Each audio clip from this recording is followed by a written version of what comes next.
जिन लोगों ने गलती से हमारा ये प्रोग्राम ट्यून कर लिया है, सभी का नॉनसेंस प्राइवेट लिमिटेड में स्वागत है। कुछ देर पहले एक खबर सुनने को मिली कि एक इंटरनेशनल एयरलाइन वाले जहाज में डबल बेड का प्रबंध करने जा रहे हैं। अब कई करोड़पति जिन्हें घर में अच्छी तरह नींद नहीं आती, ये सोचेंगे चलो जहाज में चलते हैं यार, शायद वहां ज्यादा अच्छी नींद आ जाए। अब कई लोग दफ्तर में सिर्फ इसलिए जाते हैं कि वहां नींद बड़ी अच्छी आती है।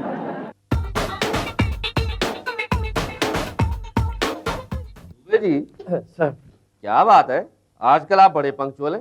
पूरे 9 बजे ऑफिस आ जाते हैं और शाम 5 बजे तक यहीं रहते हैं। वो क्या है ना सर कि डॉक्टर ने मुझे कंप्लीट रेस्ट के लिए बोला हुआ हैं? अब बात जहाजों में सोने की चल रही थी।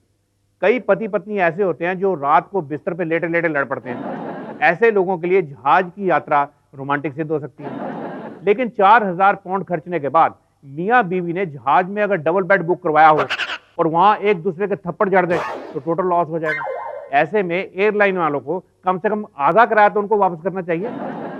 एयरलाइन वालों का ख्याल है कि बहुत से न्यूली मैरिड कपल्स ऐसे होंगे जो अपना हनीमून जहाज में मनाना पसंद करेंगे, पर ऐसा ना हो जैसे ही पति पत्नी का घूंघट उठा के गाना शुरू करे, सुहाग रात है घूंघट उठा रहा हूँ मैं, और अनाउंसमेंट शुरू हो जाए।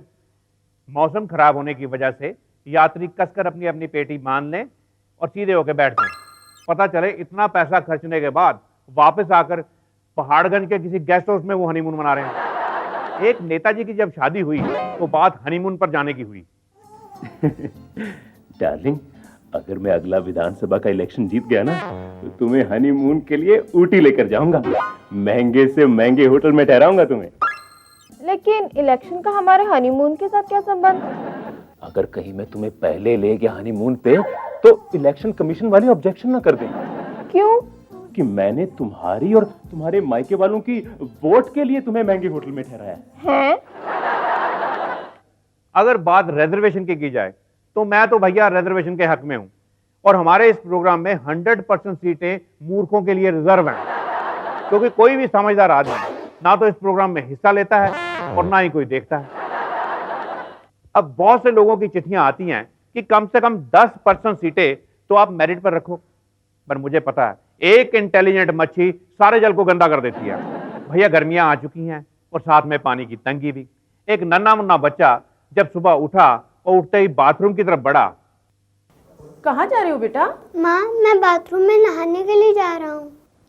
बेवकूफ, पिछले हफ्ते ही तो नहाए थे। सिर्फ मुंह हाथ धो लूँ माँ। चुप, गीले तौलिए से मुंह साफ कर लो। एक तो पानी इतना महंगा, ऊपर से आता इतना कम है। कितना प्यारा है ना मेरा बच्चा, भगवान से प्रार्थना कर रहा है। माँ, मैं प्रार्थना नहीं, शुक्रिया अदा कर रहा हूँ। किसका? वाटर सप्लाई वालों का। किस लिए? कि मुझे सुबह सुबह नहाना नहीं पड़ता।